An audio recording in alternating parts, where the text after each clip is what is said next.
हो जाएगा। उन्होंने मुझे ट्रस्ट दिलाया, हाँ भैया मैं ऐसा भी करूंगी और मैं कॉल डिटेल भी दे दूंगी। लेकिन 4-5 दिन, हाँ 3-4 दिन निकल गए। 31 तारीख गई, 1 तारीख गई, 3-4 दिन तो हमने सोचा लगते ही है। नया साल गया, मैंने कुछ नहीं कहा। 2 तारीख को मैंने कुछ नहीं कहा। 3 तारीख को मैंने नेहा को वापस मैसेज किया। कल 4 तारीख, 3 तारीख को सुबह, 3 हो सकती है 4 हो सकती है भैया, वो कोई मैं इसकी नहीं लेता। मैंने सुबह उठते ही कॉल किया नेहा को, नेहा जी आज वो प्रूफ आप मुझे दे दीजिए, बहुत ज़रूरी है। क्योंकि नेहा ने मुझे ये कहा था मैं 2 दिन में प्रूफ मंगवा दूंगी। नेहा ने बोला भैया मेरा मैटर ख़त्म हो चुका है ना, और मैं नहीं चाहती कि दोबारा शुरू हो, मुझे इसमें नहीं पढ़ना, मैं कंट्रोवर्सी से पहले ही परेशान हूँ। मैंने बोला ख़त्म, ये तो आप कहना क्या चाहती हैं, आप प्रूफ नहीं देंगी? बोले नहीं मैं इसमें नहीं पढ़ना चाहती, मैं इसको बिल्कुल ही नहीं पढ़ना चाहती। उन्होंने मुझे हालांकि ये 3 तारीख या 4 तारीख को कह दिया था, आज 48 घंटे तो कम से कम हो ही गए, 36 घंटे तो उस बात को हो गए। मैंने फिर भी धीरज रखा। मैंने फिर दोपहर में उनको किया कॉल, तब भी मैंने उनको कॉल किया, कॉल में भी बात हुई। तो मैंने बोला नहीं फिर मैं पब्लिक को क्या बोलूँ। उन्होंने बोला जो आपको जायज़ लगे वो बोल दो। तो मैं जो आपको बोल रहा हूँ वो मैंने इनको बोल दिया।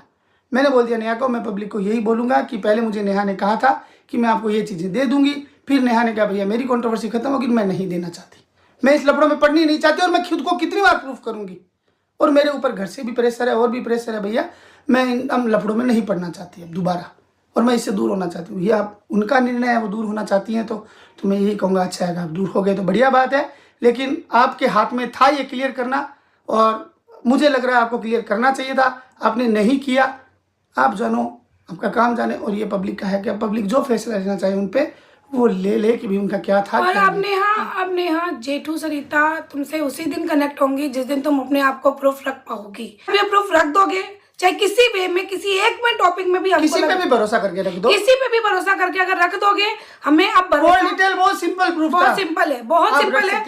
उसी दिन ही, अब दोबारा नहीं तो हम माफी चाहेंगे, हम नहीं मदद कर पाएंगे किसी भी तरह की मदद नहीं, हम कोई रिश्ता। और बहुत सारे लोग ये बोलते हैं कि सचिन नेहा से आपका रिश्ता होगा, तो मैं बोलती हूँ कभी नहीं होगा, कभी नहीं होगा। उनके अपने रास्ते हैं, अभी इस रीजन से था कि कोई कुछ ऐसा कदम ना उठा ले, किसी की जिंदगी ना बर्बाद हो। कहीं एक तरफा की जो पहले की 10 नवंबर से पहले की गलती है वो को तो देखो अब जो हो गया, लेकिन 10 नवंबर के बाद होगा या कुछ किया होगा तो लोगों ने कहा कि अलका जी के पास भी प्रूफ है।